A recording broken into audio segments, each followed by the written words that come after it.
चतुर्थ अध्याय शिव महापुराण की जय। मुनियों ने पूछा, है ब्रह्मा जी, श्रवण मनन क्या है तथा कीर्तन कैसे किया जाता है? ब्रह्मा जी ने कहा, ईश्वर के रूप, गुण, नाम और उनके विलासों में अपनी पूजा जप से रुचि बढ़ाना तथा निरंतर उनकी युक्तियों सहित अपने मन को उनके सम्मुख रखना ही मनन है। मतलब आप हमेशा भगवान का स्मरण करें कि भगवान को किस प्रकार आपको सुंदर श्रृंगार करना है। आज तो ये पुष्प चढ़ाना है, कल ये चढ़ाया था, आज सफ़ेद आंकड़ा चढ़ाना है। इस प्रकार मन से भगवान का हमेशा स्मरण करें, ये बतलाया है, वही मनन है। और परब्रह्म महादेव जी अथवा शंभु भगवान का नाम बारंबार जप करना, यह है कीर्तन। तथा दृढ़ होकर भगवान संबंधी शब्दों को कानों से सुनना और उसके चित्त में, अपने चित्त में स्थिर रखना, वही है श्रवण।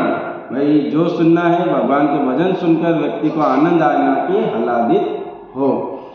जब सत्संग में बैठकर भगवान श्री महादेव की कृपा से श्रवण और कीर्तन कर ले, तब उसका मन मनन करे कि आज हमने कौन सा भजन श्रवण किया, कौन सी कथा श्रवण करी। और वही सर्वोत्तम मनन है जिससे आत्मा पवित्र होती है। सूत जी बोले हैं, मुनीश्वरों, मैं साधन संबंधित एक प्राचीन इतिहास आप लोगों को सुनाता हूँ।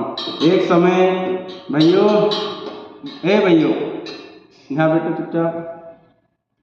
सूत जी बोले, हे मुनीश्वरों, मैं साधन संबंधी एक प्राचीन इतिहास आप लोगों को सुनाता हूँ। कौन सा इतिहास? कि एक समय सरस्वती नदी के तट पर मेरे गुरुदेव पाराशर पुत्र वेदव्यास जी तप कर रहे थे।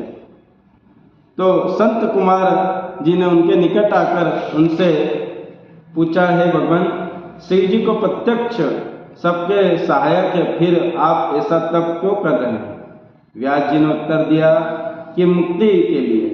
इस पर संत कुमार ने कहा, अवश्य, पहले मुझे भी ऐसा ही भ्रम हुआ था और मंदाचल पर्वत पर जाकर तप करने लगा था, परंतु दयालु शिव जी की आज्ञा से नंदीकेश्वर ने आकर मुझे बतलाया कि शिव जी के श्रवण, कीर्तन और मनन से मुक्ति को प्राप्त हो जाते हैं। तब मेरा सारा भ्रम दूर हो गया। अतः हे ब्राह्मण, आप भी ऐसा ही करें। यह कहकर संत कुमार जी चले गए। इस पर ऋषियों ने सूत जी से पूछा कि श्रवण, कीर्तन और मनन नहीं करता उस जीव की मुक्ति कैसे होती है तथा बिना यत्न किए हुए वह कैसे मुक्ति को प्राप्त कर सकता है?